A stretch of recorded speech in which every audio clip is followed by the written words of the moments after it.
বিএনপির কেন্দ্রীয় নেতাদের সংসার ভাঙার হিড়িক পড়ে গিয়েছে। প্রায় হাজার খানেক কেন্দ্রীয় নেতার ঘরে বিবাদ চলছে। স্ত্রী স্বামীকে বিশ্বাস করছে না, নেতারা তার সাংগঠনিক কার্যক্রম করতে পারছে না, কোথাও গিয়ে দাঁড়াতে পারছে না, কোথাও গিয়ে বেশিক্ষণ অবস্থান করতে পারছে না। ঘর থেকে বেরোলেই ফোন আর ফোন, পেছনে স্পাই লাগিয়ে দেয়া হচ্ছে যত্নের নামে। সন্তানেরা বাবাকে সম্মান করছে না। রহস্যটা কি? মনে আছে আবুল কাশেম, বিএনপি নেতা, কামেলনপুর ইউনিয়নের সভাপতি, ঢাকা থেকে আগত নেতাদের জন্য 16-17 বছরের কচি মেয়ে চাই। তাহলে এই ধরনের একটি দল আমাদেরকে শাসন করছে, এটা তো একটি মাত্র বের হলো, বাদ বাকিগুলো তো আমরা আর জানি না। এখন এই যে অধপতন, বিএনপি বলি অথবা সন্ত্রাসী আওয়ামী লীগ বলি অথবা অন্য কোনো সেকুলার পার্টি বলি না কেন, সবাই কিন্তু একই অবস্থা। যেই দল নিজ দলের নেতাদের জন্য 16-17 বছরের মেয়ে চায় মনোরঞ্জন করার জন্য, খুশি করার জন্য, টাকার বিনিময়ে, সেই দলের কাছে ধর্ষণের বিচার চেয়ে আপনি কি করবেন? সেই অবস্থাতে আমরা পড়েছি। এখন সেই দলে আমাদেরকে শাসন করছে। অগ্নুৎপাতের মতো ছড়িয়ে পড়েছে ঘরে ঘরে। বিএনপি নেতাদের ঘরে এখন সন্দেহ। সব কেন্দ্রীয় নেতা এখন, কেন্দ্রীয় নেতার স্ত্রীরা, বিএনপির সব কেন্দ্রীয় নেতার স্ত্রীরা তা এখন নেতাদেরকে সন্দেহ করে। কোথাও গিয়ে যদি একদিন থাকে, 2 দিন থাকে, তাহলে তাদের মনের ভিতরে সন্দেহের বীজ ঢুকে যায়। এই যে যেই ঝিনাইদহ না, যেখানে অর্থাৎ যেই জেলার কাশেম কলমেনপুর, ময়মনসিংহ নাকি, আমি না জেলাটা ভুলে গেছি, যেই জেলার এই ইউনিয়নের নেতা বিএনপির নেতার জন্য আপনার মেয়ে চাইছে, সেই জেলাতে কারা যাইতো, মানে কাদের সফর সেই জেলাতে, তাহলে তো বেরোয় যায় কাদের জন্য, কাদের মনোরঞ্জনের জন্য আপনার মেয়ে চাইতেছে। হ্যাঁ, ওই জেলাতে সফর আছে কাদের এই মাসের মধ্যে, তাহলে তারা নিশ্চয়ই তাদের ফ্যামিলিকে বলছে যে আমি ময়মনসিংহ যাচ্ছি বা দিনাজপুর যাচ্ছি বা কুষ্টিয়া বা ঝিনাইদহ যাচ্ছি,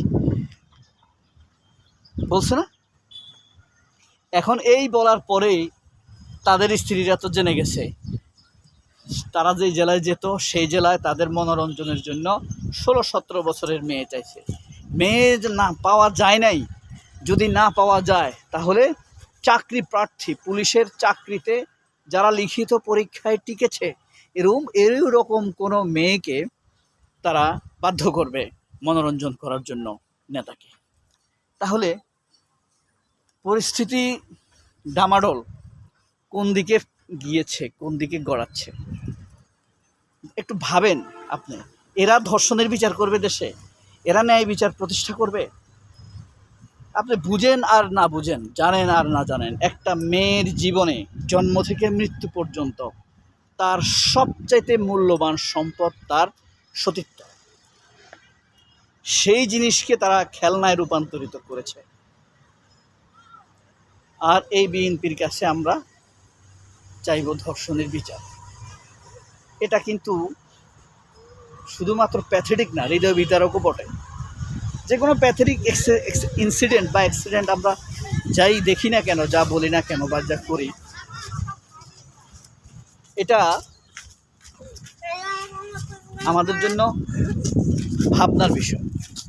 যে নেতাগুলো এক জেলা কেন্দ্র থেকে আরেক জেলায় যাবে, সেই এলাকার মানুষ নিরাপদ থাকবে না, সে এলাকার মেয়েদের ইজ্জতের নিরাপত্তা থাকবে না, তাহলে ওই নেতাদের চরিত্র নিয়ে প্রশ্ন উঠবে, খুব স্বাভাবিক।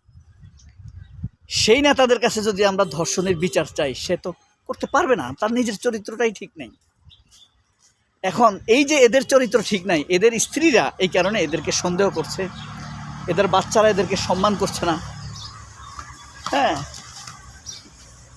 এখন আমি না হলেও ধরেন 130 জন কেন্দ্রীয় নেতাকে চিনি, তার মধ্যে ধরেন মোটামুটি হৃদ্যতাপূর্ণ সম্পর্ক আছে 50-55 জন। তারা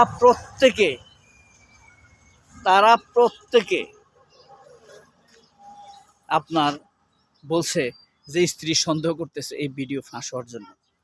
তোমরাই তো বিএনপির কেন্দ্রীয় নেতা, তোমরাই তো বিভিন্ন জেলায় যাও, তাহলে তোমরা যে এসব করে বেড়াও, তাহলে তোমাদের ঘরের স্ত্রীদের তো সম্মান থাকবে না। এখন দেখেন, বিএনপির স্ত্রীদের সম্মান আছে, মানুষ দেখলে বলে ভাবি ভাই কোন জেলায় গেছে, কচি মেয়ের অভ্যাস আছে কিনা। বাচ্চাদেরকে বলে না, বাচ্চারা 10 ইন্টারমিডিয়েট অনেক অনার্স করে, তাদেরকে বলে না। তাহলে বুঝতে পারেন আমাদের পরিস্থিতিটা কোন জায়গায় গিয়ে স্টেক করেছে, কোন জায়গায় দাঁড়াইছে।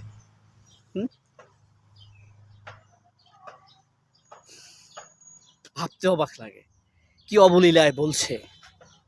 আচ্ছা, যেই মহিলাকে ফোন দিছে যে বিএনপির নেতা, যে আপনার জানা মতে 16-17 বছরের সুন্দরী মেয়ে আছে কিনা, যত টাকা লাগে দিব, সেই মহিলাকে যদি বলতো আপনার মেয়ে আছে কিনা, কি হৃদয় বিদারক না?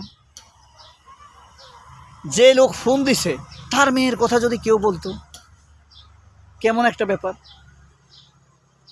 হ্যাঁ, আমাদের অনেক মন্ত্রীর তো মেয়ে আছে, তাদের মান সম্মান আছে না ভাই? মানুষ ভাবে কিভাবে এসব নিয়ে কোনো নারীবাদীকে রাস্তায় নামতে দেখলাম না, কোনো নারীবাদীকে মিছিল করতে দেখলাম না। হায় আল্লাহ, আমাদের দেশের সুলতানা বেবিয়ানা শেখ হাসিনার পারিবারিক নারী অধিকার কর্মীরা কোথায় এখন? অবাক করা বিষয় না?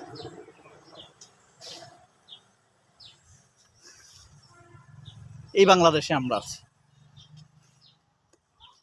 এটা যদি ফাঁস হতো আমেরিকার মতো খ্রিস্টান দেশে, তাহলে ওই নেতার নেতৃত্ব চলে যেত। আপনি দেখেন, টিউলিপ সিদ্দিকীর দল ক্ষমতায়, তার দুর্নীতি প্রমাণ হয়, তার মন্ত্রিত্ব এমপিত্ব চলে গেছে। শেখ হাসিনার বাগ্নির কথা বলতেছে।